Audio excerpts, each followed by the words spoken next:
My name is Jaden Dicopoulos, and I'm a data scientist and AI specialist at analytics at Wharton. And I've been at Wharton for 2 years.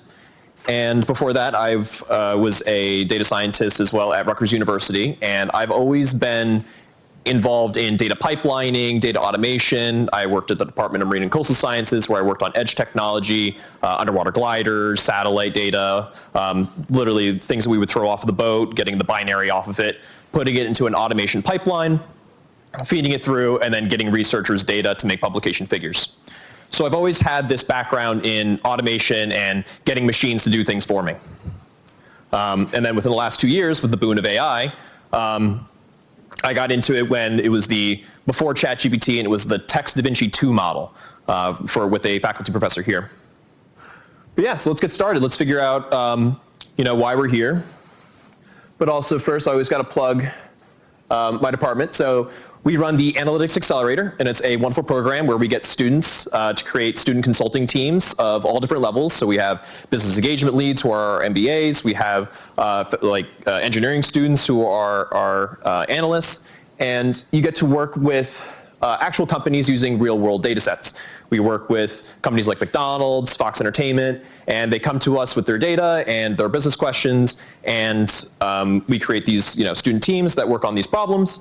You get to work with a Wharton mentor who will guide you in the process, because you're going to be learning a lot of new things that you won't necessarily learn in class. And yeah, gain exposure to the people that you're working with. I've seen students get hired for jobs that are double my salary right after this program, so definitely a great way to get involved in exposure to these companies. And yeah, you get to solve an actual business challenge or an actual business question. When I was in school for coding, they always hand you a perfect data set. They always hand you the perfect CSV, but when it comes down to it, 90% of the work is the data itself and figuring out what's going on with it and doing that exploratory data analysis.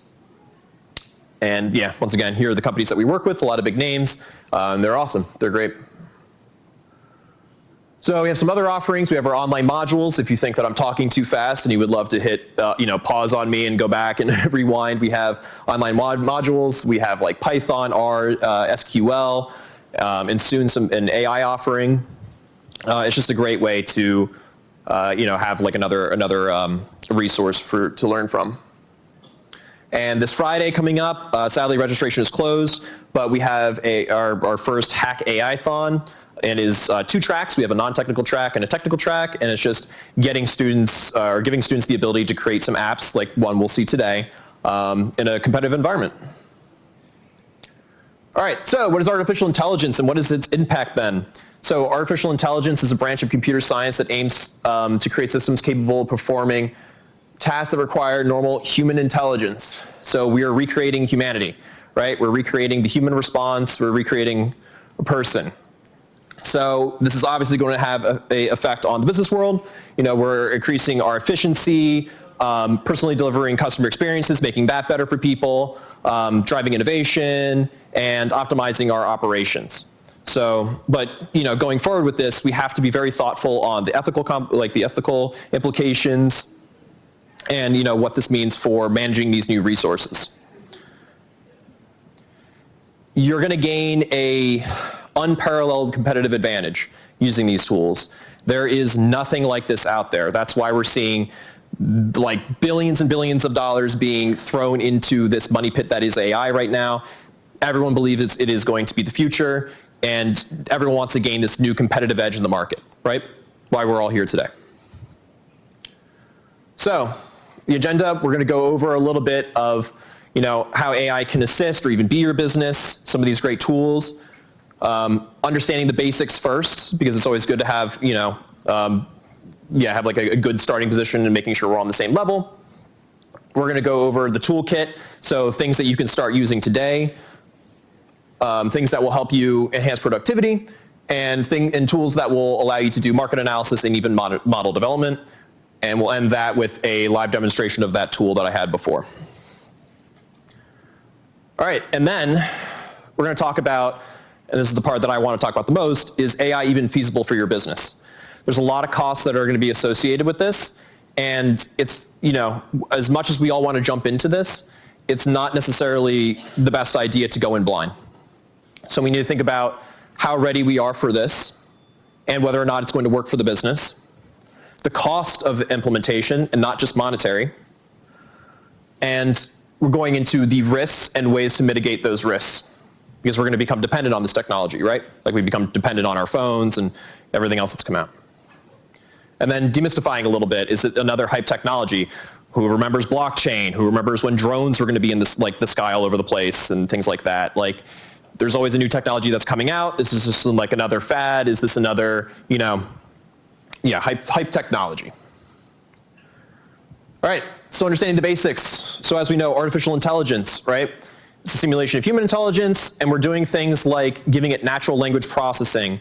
Whenever you use ChatGPT, we love it so much because when we give it our prompt, we're asking it human language, it's giving us a human response back. It's talking to us like our buddy who, like, he thinks he knows everything, right? That's why we're believing it, and that's why at the bottom, they put down there now, hey, don't believe everything this thing says. You might like the answer because it's very human, but, that's because it's made that way.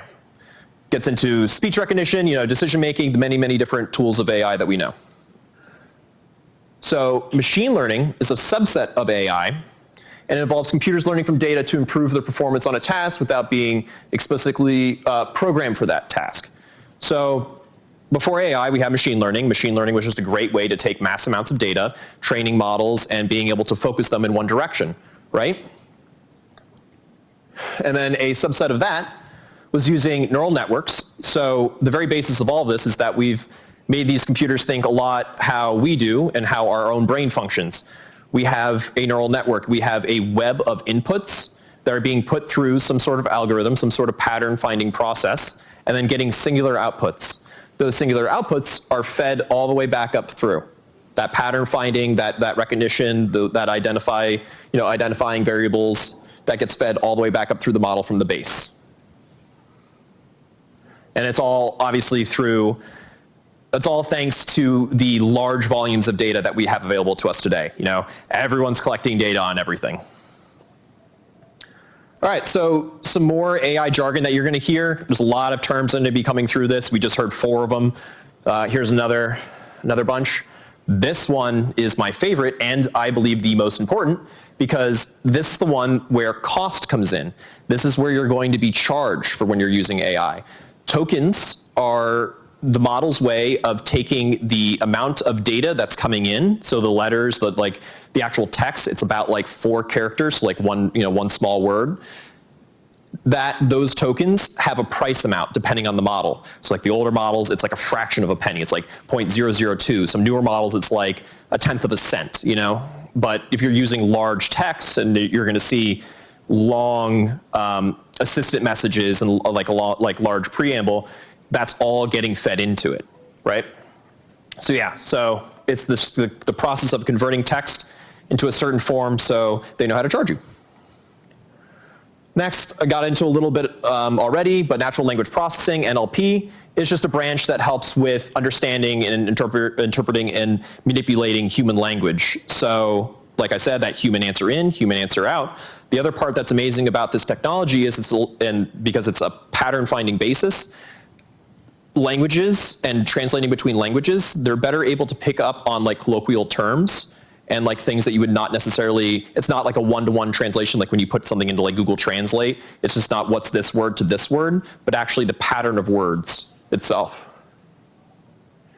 And then next, large language models. So these are the models that are actually built for understanding and generating the natural language. LLM, I'm sure you heard it a bunch. We've went over this enough. So generative pre-trained transformer is just the LLM that was designed by OpenAI.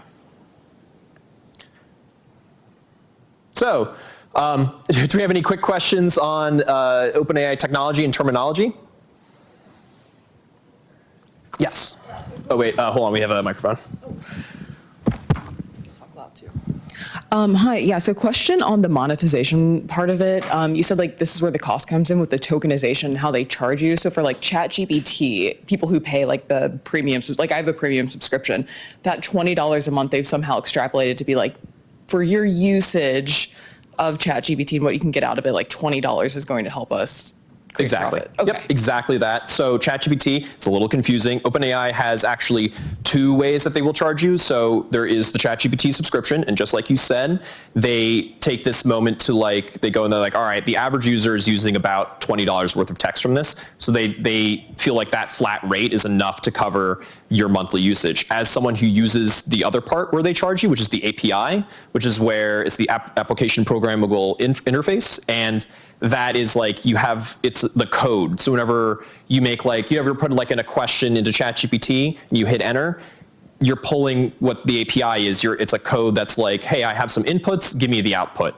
And that API, every single time it's charged, as I've seen it, $20 is hilarious for what they're charging, because as someone who made a chatbot before that, you use cents. It's $2 I would use in a month, kind of a thing. So using the API instead. But yeah, we'll get more into the costs. So any other quick questions? Yep. There's one more. It was another question on cost. As I understand, tokens are both when you put in an input as well as when you get an output. Are there ways to then make your questions shorter and more efficient, or to make ChatGPT's response more efficient, because it often gives you text that you don't actually need? Yes, absolutely. So two answers to that question. One is prompt engineering. So when you initially put in your prompts, when you're asking the model, when you start prompting it, you can ask for shorter answers, be more concise, things like that. Prompt engineering gets its whole completely own workshop and talk about how the best things that work for that. It also changes all the time as the model adapts and understands our language better. They're also feeding in our responses. For instance, if you don't give them an extra $10 now, they're like, hey, we're going to use your data, we're using your chats. So they're still changing it, so these techniques will change, but for the most part, you have to do your due diligence of making sure that that assistant message, that prompt, that first thing that you put in there, once again, when I show the custom bot, we get more into it, making sure that that's very well put together and the language that you're using is very precise. And then the second part is if you're using the API, there is a actual input that you say, you can limit the tokens that you're using. You just say, hey, I want a response, and I want it done in 50 tokens. So it will force that prompt or that response into that answer. All right, cool. So we're going to move on. So I want to, when this was initially advertised, when I was originally getting into making this, I want to be able to show you guys oh man, let's just go through all the cool new AI tools. What's the awesome thing that's out there right now? And I do have some of that. But so much more of it has to be about the process, because these names are going to change on here, because it is the Wild West right now. You go on, you search, oh, I want an email creator, I want this, whatever. There's 20 tools that are all doing it in some different way. Their backends are different, their models are different. So we actually have to think more about the process. Also, so this PowerPoint has more length, so I can do it more often. So this process, so I was looking at tools, and Grammarly is a very popular tool. It was a name before AI even came out for what they did. So they are an AI writing and grammar checker app, and on the Chrome Web Store, and I was looking and I saw, okay, well, they're already taking PII from me, they're already using personal communications, what is this? So on the Chrome Web Store, you click see details. I'm like, okay, so not only am I giving them money for this, but they're collecting PII, name, email address. Sure, a lot of companies are doing this already, but but all my emails, texts, and chat messages as well, because they wanted to use this to train, train their model, right? If you're creating a business, you're creating, you have your own clientele, you have your own, do you want that being fed into their model that may or may not get leaked in the future? How much do you trust these new companies in this Wild West? Network monitoring, clicks, mouse position, and keystroke logging. Every key you're pressing while this is in your Chrome browser, they're collecting data on you. It's just a very, very important part, and something that you need to be looking at when you start getting some of these apps onto your computer or putting them into your business model. So, identifying the right tool. Figure out what your needs are, right? Do you want an all-encompassing one, or do you want to be a little bit more focused on what you're doing so you can limit, some of these concerns that you might have? Do you need just something that'll help you check your email? You don't need one that is also going to like create tables for you, like all this other stuff. Figure out what you need. Is it just, do you want just like a coding helper one? Focus on that, right? Research and explore your options. Besides OpenAI, there are so many different products out there. There's a lot of different options.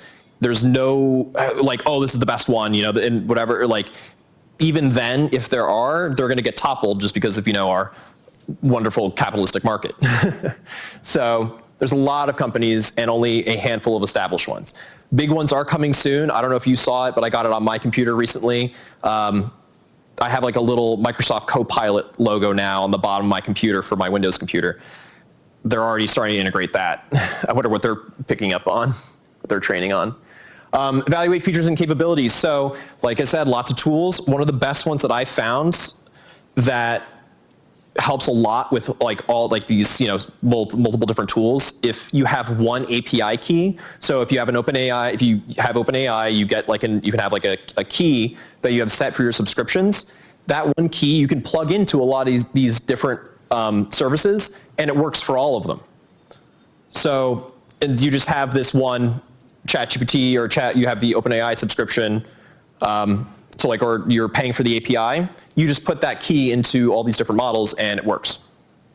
And it's also good to, if you do want an all-encompassing one, it's great for a place to start, just so you can see what's out there. All right, consider compliance and security. If it's free, you're paying for it somehow. They're using your data, they're going to eventually charge your card, kind of a thing. There's no such thing as free, especially now. So they're going to sell your data. Just figure out what they're using in the back end. Get out before they charge your card, kind of a thing. They're probably training on your user data. All right, so you also have to obviously analyze your costs and ROI. We'll talk about this a little bit later as well, but all these subscriptions are going to add up. Look at your Hulu, Netflix. You're really going to add 3 more subscriptions to AI tools that you may or may not need. So try and consolidate, and then also to give you to understand how much power that is needed to operate some of these models. Microsoft is looking to buy a mini reactor to help its compute power for building their models. There is always a cost. If you're I want to use a local model because I want to keep this within my own company. It's just okay, well, what $20,000 computer are you going to be buying to make sure that you have a model that model runs on, right? So there's a lot of cost to this. And then last one's just trial and test. Figure out what works for you. There's a million of these services out there. Since this is so new, they're trying to grab as many users as they possibly can and bring you in, so they have a pretty good deal right now. But it's it's up to you to just trial and test and go out there and find out what's the best for you. All right, so I gave a whole workshop on this, but one of the great tools that's out there for coding, the ones that I recommend, Codium is free. It's great. It has the OpenAI as the backend. It just uses a older model. This is the one I actually use the most, and I have both. But yeah, Codium and GitHub Copilot help you code. So what you do is when you're actually in your coding environment, there's something called a comment. So comment, all it is you're saying it's not actual code that's going to run. It's just a little note inside your code. The model reads that and then takes that as a suggestion and then creates code from there. So in our video, you're going to see me write a code and see this gray text is the suggestion. You hit tab and it auto-completes and creates it for you. It's a little fast, but it says print out Pokemon data using its name, right? Gives a suggestion in gray text. You hit tab, boom, there it is. Now, obviously, so I keep my job as a data scientist, you have to understand what the output is, so it's not that much magic. But if you're great at understanding and you have at least an idea of what the output is and if it works, and you can also use the model to help understand code, this is a great alternative. This is a great learning tool, if anything. So Sendbird, so I actually worked with a company, consulted for a company that uses this chatbot for their service, but one of the major things that we're going to be doing is customer service, right? We wanted this is the first thing that came up with AI was using it for customer service. So this app is great. It's actually, or this service is great. It has an API as well. You fit this into whatever app or whatever business you've created. Your website has the chatbot that you help create. And the best thing about it is it has the ability to not just have a conversation, but go ahead and actually nudge the user. So you have oh, look, would you want one of these two, services that we provide, one of these products? It actually gives you an interactable object within the text. So this is the new latest and greatest. Scheduling, there's a lot that these can do. And this is one of the good ones out there.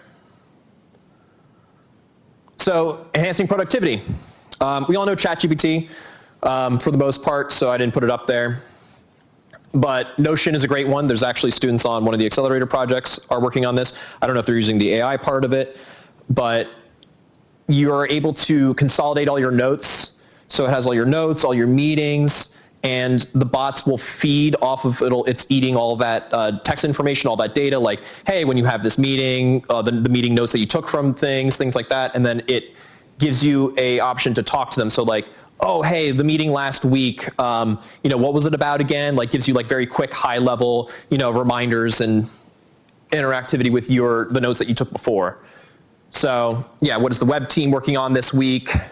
Things like that. Really quick insights that you can get instead of just, trying to pry that answer from other people or try and find it yourself. Through how many times are you scrolling through a million different text files or conversation or Slack messages or things like that? You could just talk to an AI bot. So this one's pretty big. So the large companies, so IBM has Watson X, and Google has Google Cloud AI. And these are the large suites. So this is you're going to start working at a company. They have these models where it's everyone in the company, all their emails are getting put in here, client information, things like that. It's, once again, more text being fed into this large model that's shared by everyone in a company.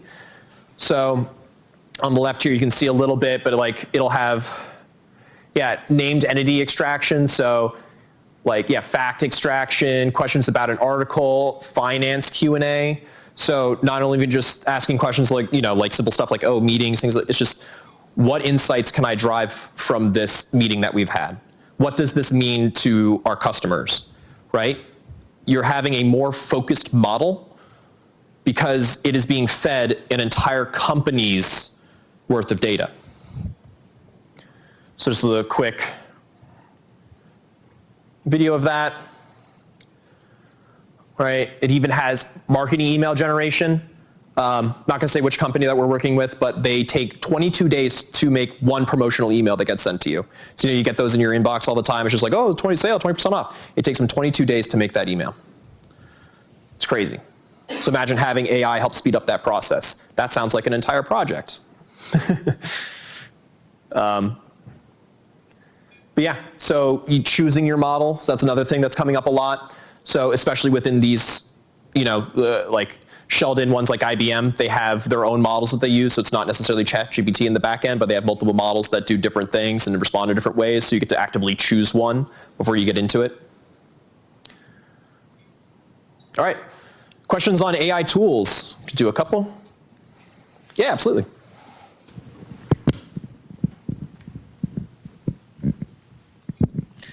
Hey, thanks.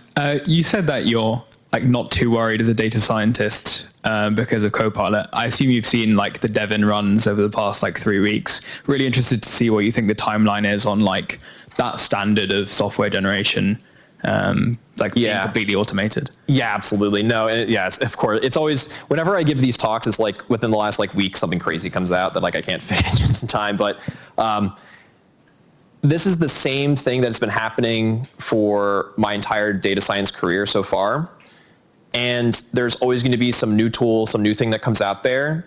You use it to empower yourself and you move forward with it. It's not going to replace you, because when you actually start working, so much of these things, so many, when I first automated my first task, when I was just I created my first pipeline, I saw everything go through. I was great. I don't have to do anything for this anymore. I was did I just lose my job? But within 2 weeks, the input data change, saltwater damage on a chip, corrupted half the data, pipeline had no idea what to do, broke instantly. That's going to keep happening with this. Sure, these tools are going to come out, but there are so many like human errors going to come in, so many things that are going to break along the way that you're always going to need someone to monitor this. So that's why I don't feel as worried as a data scientist, or, these are things that, and this is how I feel about AI in general. I don't want it to replace anybody. I want it to empower people. Like, I want to become, 100 times more efficient. Things that would take me an hour before are now taking me 5 minutes, and I think that's fantastic. I can work on things like this. I can talk to everyone today.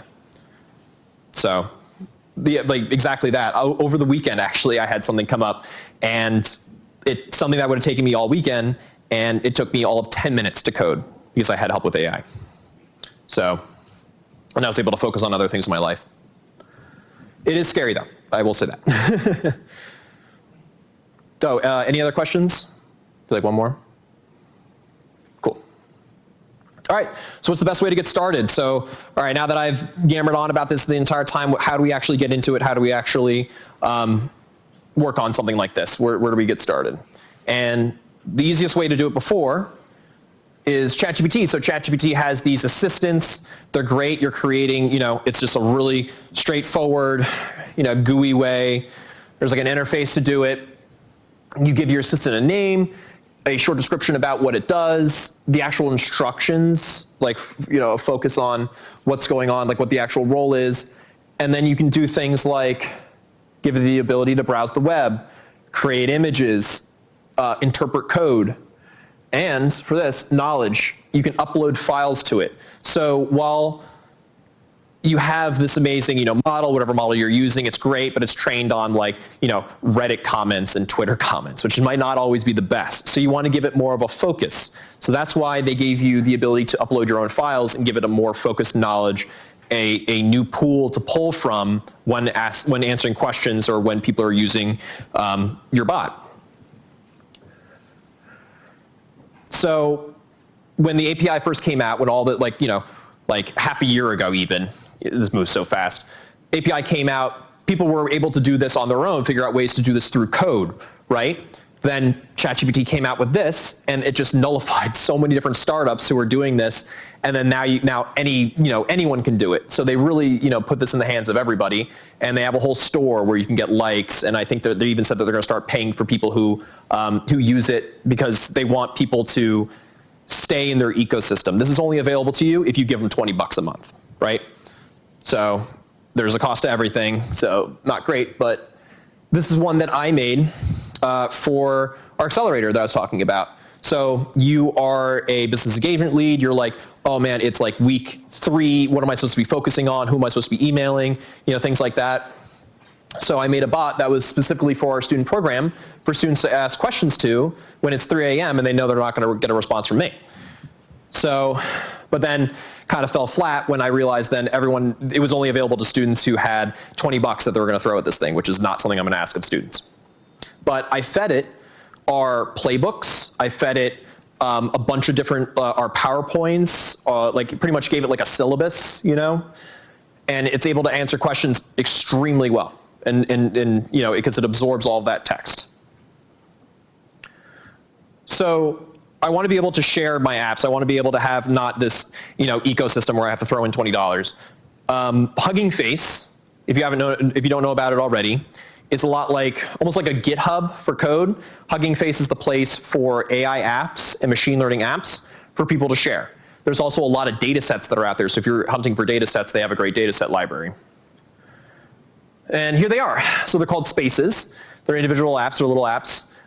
They have like a front page, the most liked one. There's a lot of great ones that are out there. One of the best ones, I don't see it here, is literally just like a leaderboard for all language models. So which language models are performing the best under a certain amount of, or like when they're put to the test for like certain things, like certain questions, like whether or not they can pass like a high school paper, things like that, and they're ranked on it. Give you for instance, one of the ones that I like a lot is the Chatbot Guardrails Arena. You take 2 bots that have been given personally identifiable information. They have it like in their system message, and it's your job to try and rip it from one of them. And the first one that you get it from, that one loses, and the next one moves on.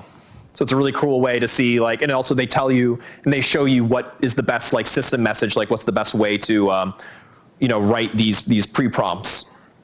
Which ones have been working the best for which different models. Okay, so we're going to move into the interactive session.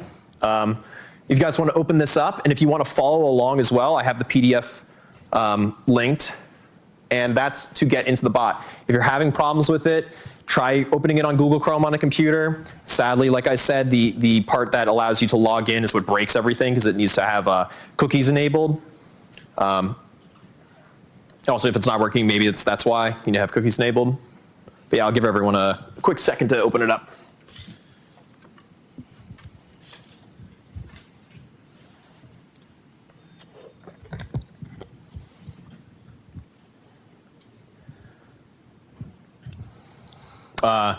So OpenAI, I got an email last night before going to bed that was like, ChatGPT and the API are down for like 5 minutes or something like that. So I was like, okay, I'm doing a recording. I'm not doing this live again. I'm not doing it live just in case it's not working because there were some outages last night. So hopefully nothing right now. Also, this entire room of people is going to be probing the bot. There's no way for me to test that really. I added a queue. So if it does take a little while, it's probably because you're queued up. But yeah, so let's move into the bots. So the first one, so there's two. First, we're going to be creating our assistant, and then we're going to take these assistant ID and putting it into our bot, or putting it into a chat interface, right? So this is our first page, and also at the top, if you don't want to hear me yammer about it, it's right here. But yeah, so, and also the link to the other one, they both link back and forth to each other. So here you're going to upload your file. Whatever previous knowledge you want. Yes, really quick. The site isn't working. It was it? It's not working. Yeah, if it's like a Safari, are you on Safari or something like that? Chrome. All right. Well, actually, here if I can see it quick from somebody. Is it save restarting? Ah, I see. All right. Sadly, I got to restart it on my end. That happens. So this will be up for the next couple days. So like if it's not working right now, totally fine. Should be paying attention to me anyway. It'll be up for the next couple days. I'll restart the space. I literally restarted right before I got here. It's probably because something happened when the API went down. But no problem. This will be around till Friday. So Friday I'm going to switch it off because it's going to be taken over by the hackathon. So sorry, real quick. Oh, the PDF. So I'll show again. Real quick, the PDF is just what you're going to see in the video being fed into the model. If you want to take a picture of it, just so you have it. Also, everyone who's here is going to be emailed these slides, so you're going to have access to it at a later time.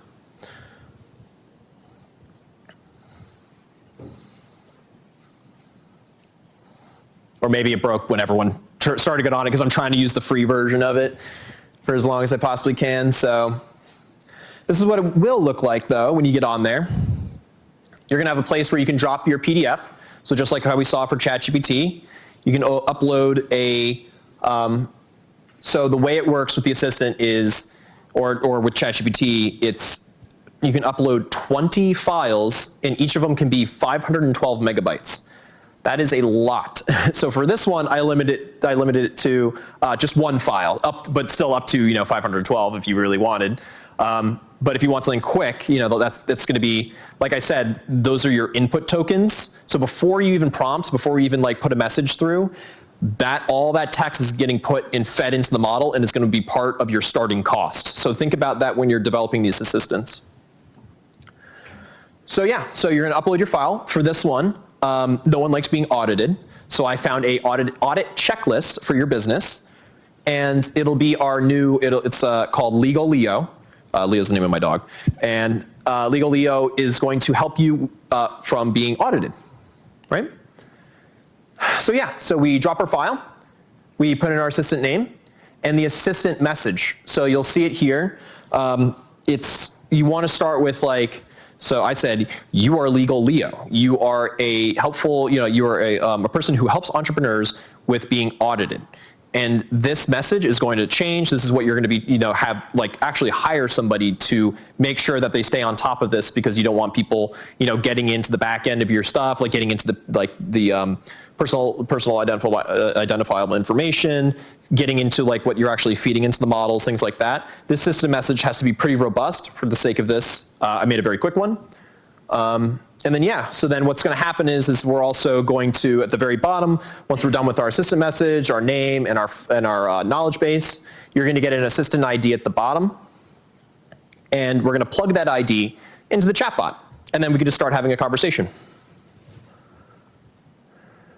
So here, opens up, grabs the PDF, puts in the assistant name, Legal Leo. Corgi, by the way. And there, just a really quick assistant named Legal Leo, who's designed to guide entrepreneurs through the essential legal considerations for starting and managing a business. We grab our assistant ID. Oh, also, I see all the assistants that are made on the back end. So so I want to draw my own insights. Like I said, everyone's collecting data, me too. But yeah, we enter our assistant ID. And now our chatbot becomes live. So I said, hello, what is your name and purpose? It's not going to be, this was more impressive back in the day when ChatGPT first came out. But yeah, hello, my name is Legal Leo, and my purpose is to guide entrepreneurs through the essential legal considerations for starting and managing a business. That sounds very familiar. This was in our system message. So now I ask, I have an intellectual property that I need to account for in my audit. What should I do? And it's going to take a little bit here, but the model is now going to look into what we've gave it, the assistant message, and all of its training, all the data it was trained on. And it's going to formulate its answer, its response. So here we go, a nice, wonderful, lengthy response, right? This, I can't pull it up, sadly, but is exactly what I have in the PDF. Or very close to it. At the very bottom, so the way Gradio works there's a source thing here. If you have a better interface besides this one for Python, you're able to click on this and it brings you right to where it actually has it in the document. Or where it will tell you where it's pulled from. All right, so hopefully after this is done, it's up all day. Hopefully, maybe when less people are pinging it right off the bat, it'll be up and everyone can use this. So go ahead and create as many assistants as you want, figure it out, play around with it, and this is just a great way for free right now to get into create your own GPT. And if you like it so much, definitely pay for the service. I have like 3 bots. I play Magic the Gathering. I fed it all the rules of Magic the Gathering, like a card game, and now it's like my go-to for rules thing comes up. It's like, this and this interaction between 2 cards, like how does this work? Has a perfect explanation, and I have it give me the exact rules text for when it comes up. So this is the most important part that I needed to get through for this talk. Is AI feasible for your business? Is this all worth it? So we need to figure out whether we are ready for AI and whether our business, because I'm sure everyone in here has an idea for their new business that they want to do when they come out of college, right? Or are starting a business now even. Don't bloat your process. Don't, come up with I need to use, because this is the new technology, I need to have 3 assistants. I need to have, I need to do that Notion thing. I need to have all my notes in that. You're going to bog yourself down by trying to get into all these different subscriptions, and it won't be worth it because all these things will stack up and you have to focus on, a million different things instead of one. Also, if you're just starting a business, you need to, have an idea of what is going to be coming up, right? A lot of these models are running so well, like that IBM one and the Google Cloud one, is because before they even start, they have this wealth of information from their business that they've had this entire time, and they're able to put it into these tools. And they're able to actually get better responses because they have the understanding of their data, their clientele, the text that they need, and they're able to pull it from that model and use it in that model. So there's a lot of skill that is going to come into this. Like I said, that prompt engineering, creating that assistant message, that's like, it's going to be, you're going to need not only a data scientist to take care of the data, you're going to need someone who's on top of like all the prompting, making sure that the bot's up. Like it's just as much as it might, create efficiencies and take away jobs, it's going to create jobs as well. You're going to need people who are on top of this and know what's going on. You want to be, while it's very easy now, when you're running a larger business and you grow, you're going to need more resources. It's like, you come to me and be like, oh, Jaden's great. Like, I don't need like a customer service person anymore. I was able to replace him with AI. But I did need to hire a data scientist, and I needed to hire a prompt engineer as well. So maybe I created 2 jobs but lost 1. So is that really worth it? Is that going to help you in the long run? So talked about this a little bit before, but getting more into the cost of the implementation. It's going to be extremely expensive, right? A lot of why AI is a hole right now. People are throwing money into it, and they're expecting it to be, it's an investment right now. It is not making the return because of the compute power. So there is an extreme cost, and people are throwing money at it because they can, and they have that wealth. If you're just getting into this and you don't have that kind of startup capital, it's harder to get into. I mean, that's like everything, if you don't have the money, it's gonna be harder. But also time. This, like AI and everything, is my full, I do data scientist, but it is like a full-time job keeping up with all these new advancements, all these different, like everything that's coming out. Like students will come up to me like, oh, Gene, did you see this? I'm like, no, but now I need to. Like I'm missing things, and I get paid to look at it. So it requires a lot of time to stay up to date and make sure that you're moving forward with it. And then human resources. Just making sure that you have the people power behind it to make sure that this is happening, right? And it's being used effectively. So there's a lot of pitfalls with this. Talked about it a little bit, and a lot of success failures. My bot just took off, right? Everyone just clicked on it and opened it, right? It crashed immediately, right? We had a very similar problem for my job, where we have our OpenAI account, and I was making polls every day, and then all of a sudden other people wanted to get on it. We hit our token limit.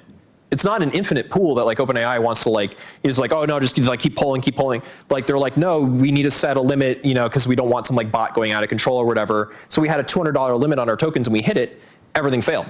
Imagine someone going to your page or going to your business. They walk in and they can't interact. They can't do anything. Like your customer service goes down. So there's a lot of, you have to be able to scale quickly with it, and it's going to be hard because now also there's limited resources. Everyone's using these models, things like that. There's also the pitfalls. Your business isn't doing well. You have 10 subscriptions to all these different AI tools. You have prompt engineers you have to pay. Like it's not working out, but you need these things because you've built your business on it, right? So you can just be drowned by it. Like you can just be held back. Like it's always good just to stop and think, how many of these things do I need, because is it going to bog me down? All right, so real quick, we're gonna have 2 companies, quick pop quiz. 2 companies that are leveraging AI, right? First one, company A is their chatbot is using the model GPT-4 32K, the best model. We want the best thing for our customers, right? We want this model's great, doesn't let people go off the script. It's the new thing out there. This is like the number one thing, number one model. The input tokens, our script, that assistant message, what's going in before the person even talks to this model. It's using up 1 million tokens, right? Our customer is talking to our chatbot. 50 messages, uses up 1 million tokens, right? Really goes off on a tangent with this bot.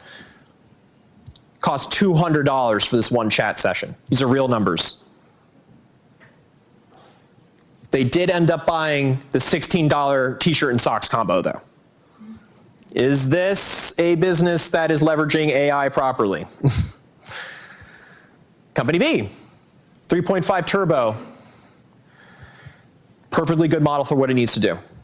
It just needs to have a simple conversation with a human being and push a product, right? older model, but you went to my workshop and you found out that this was okay as well. Same thing, million token input, has the same system message coming in. But this person made 100 API calls and even had a longer conversation and used more text and had 2 million, used 2 million tokens with all their messages. It's $3.50 using an older model, using a different model. They also buy it. Which one had the better ROI? Company B. So, continuing with this. We've already become dependent on this technology, right? Like we're dependent on our phones, or it's just going to be something else that we're going to move forward with in society. There are so many different privacy concerns. You have to worry about data security and the ethical implications of this. Like we said, we already had someone that is worried about, you're in here for 4 years and you're getting a degree and you're like, is AI just going to replace my job? How are we moving forward with this?